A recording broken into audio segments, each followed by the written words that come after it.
Поклонники ММА в Ингушетии уже успели соскучиться по смешанным боевым единоборствам в регионе. Битвы в Назрани, Нартов, в горах уже стали визитной карточкой Ингушетии в спортивной стезе. И вот долгожданный очередной турнир под эгидой M1 Global. На битве Нартов 17 ноября сойдутся в бескомпромиссных схватках бойцы из разных стран.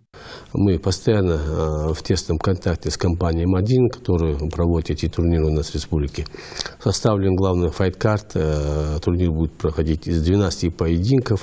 В 2012 году на первом турнире у нас не было даже спортсменов такого уровня, чтобы выставить на такой турнир. На турнир «Битва в горах».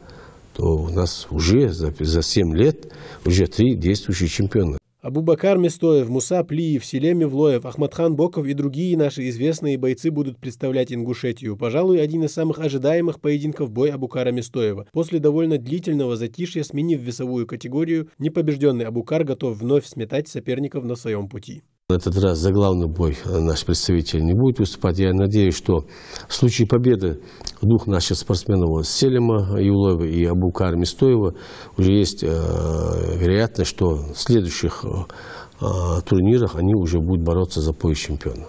Помимо этого, в начале ноября нас ждет еще один увлекательный турнир, но уже для любителей интеллектуальных баталий — первенство СКФО по классическим шахматам среди юношей и девушек. Федерация шахмат России уже одобрила проведение соревнований в регионе. Победители примут участие уже во всероссийском турнире.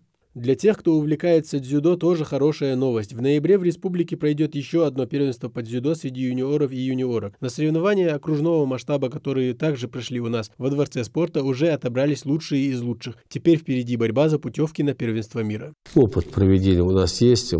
Мы заранее начинаем готовиться. И вот на первенство России, которое сейчас пройдет, уже составлен план работы.